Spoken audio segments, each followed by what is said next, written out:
కృష్ణా నదికి భారీగా వరద వస్తుంది. ప్రకాశం బ్యారేజీ 72 గేట్లు ఎత్తి వరద నీటిని దిగువకు విడుదల చేస్తున్నారు. కృష్ణా నదికి వరద భారీగా వస్తుండటంతో దిగువన ఉన్న లంక గ్రామాలను అప్రమత్తం చేశారు. ప్రకాశం బ్యారేజీ వద్ద ప్రస్తుతం 2వ ప్రమాద హెచ్చరిక కొనసాగుతుంది. మరింత సమాచారాన్ని మా ప్రతినిధి రాజేష్ అందిస్తారు.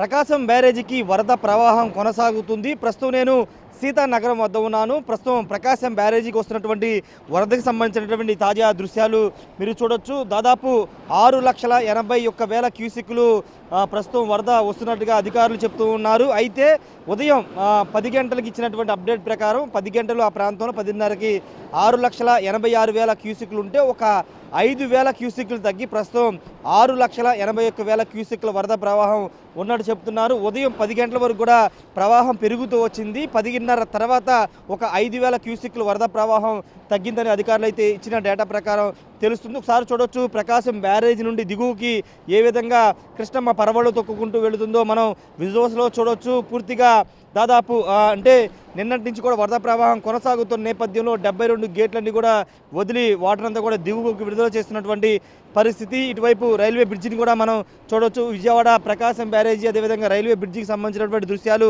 వరద ప్రవాహం ఏ విధంగా కొనసాగుతుందో మనం విజువల్స్లో చూస్తున్నాము. ఈ నేపథ్యంలో వరద ప్రవాహం ఇంకా అంటే 5,000 క్యూసెక్కులు తగ్గింది కానీ ఇంకా పెరిగే అవకాశం లేకపోలేదని అధికారులు అంచనా వేస్తున్నారు. పైన ఎగువన వర్షాలు కురుస్తుండడం, మరోవైపున బ్యారేజీలు మొత్తం కూడా ఫుల్ అయిపోయి వాటర్ అంతా కూడా దిగువకు వస్తున్న నేపథ్యంలో వరద ప్రవాహం ఇంకా పెరిగే అవకాశం ఉందని అధికారులు అయితే చెప్తున్నారు. ఇప్పటికే లంక గ్రామాల ప్రజల్ని ఖాళీ చేశారు. ప్రస్తుతానికైతే ప్రకాశం బ్యారేజీ వద్ద 2వ ప్రమాద హెచ్చరికను జారీ చేశారు. ఇంకొక 1,00,000 దాటితే కనుక 1,00,000-1,50,000 దాటితే కనుక 3వ ప్రమాద హెచ్చరికను కూడా జారీ చేసే అవకాశాలు కనబడుతూ ఉన్నాయి. ప్రస్తుతం విజయవాడ ప్రకాశం బ్యారేజీ రైల్వే బ్రిడ్జి మధ్యలో ఉన్నటువంటి దృశ్యాలు మీరు చూస్తున్నటువంటివి. ఈ నేపథ్యంలో ప్రకాశం బ్యారేజీకి వరద ప్రవాహం పెరుగుతున్న నేపథ్యంలో లంక గ్రామాలని చాలా వరకు ఖాళీ చేయించారు. పునరావాస కేంద్రాలకు కూడా వాళ్ళందరినీ కూడా తరలించినటువంటి పరిస్థితి.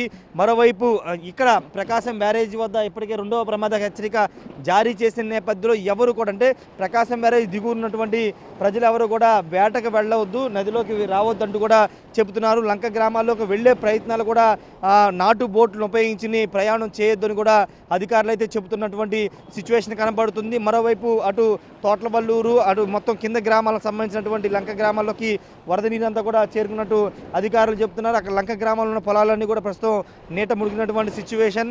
పూర్తిగా ఇంకా వరద ప్రవాహం పెరిగే అవకాశం ఉందని చెప్తున్న నేపథ్యంలో ప్రజలు అప్రమత్తంగా ఉండాల్సిన అవసరం ఉందని అధికారులు అయితే చెప్తున్నారు. గత 3 నెలలుగా ప్రకాశం బ్యారేజీకి వరద ప్రవాహం కొనసాగుతూనే ఉంది.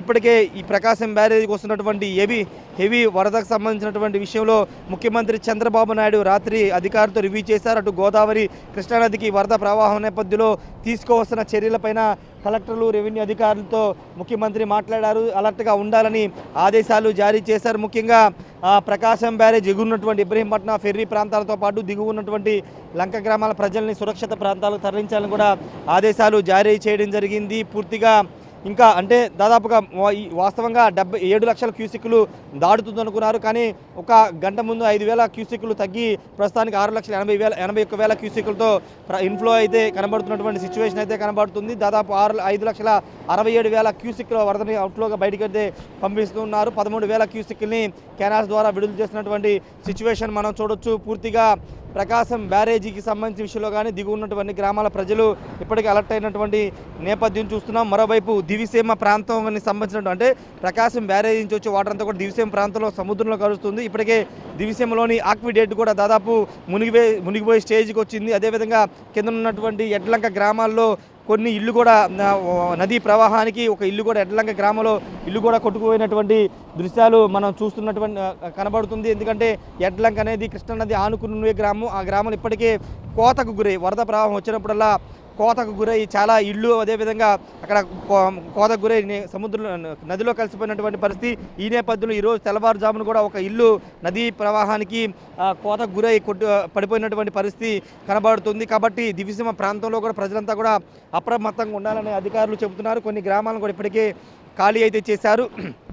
ఒకవేళ వరద ప్రవాహం సాయంత్రం నాటికి 7 లక్షలు దాటితే కనుక ఇబ్బందికర పరిస్థితి ఏర్పడుతుంది కాబట్టి ఖచ్చితంగా ముందస్తు చర్యలు అయితే తీసుకున్నారు. ప్రస్తుతానికైతే ఉన్న అప్డేట్ ప్రకారం అయితే కొంత ఒక 5,000 క్యూసెక్ల వరద ప్రవాహం అయితే తగ్గింది. ఇంకా తగ్గుముఖం పడుతుందా లేదా పెరుగుతుందా అనేది చూడాల్సిన అవసరం కనబడుతుంది. ఎందుకంటే ఎగువన బ్యారేజీలన్నీ ఫుల్ అయిపోవడం, వాటర్ అంతా దిగువ విడుదల చేస్తున్నారు. మరోవైపు భారీ వర్షాలు అటువైపున పడుతున్న నేపథ్యంలో వరద ప్రవాహం పెరిగే అవకాశమే ఉందని అధికారులు అయితే చెప్తున్నారు. దానికి అనుగుణంగా చర్యలు కూడా తీసుకున్నామని అధికార యంత్రాంగం అంతా చెబుతుంది. కెమెరా పర్సన్ సుబ్బుతో రాజేష్, బిగ్ టీవీ, తాడేపల్లి నుండి.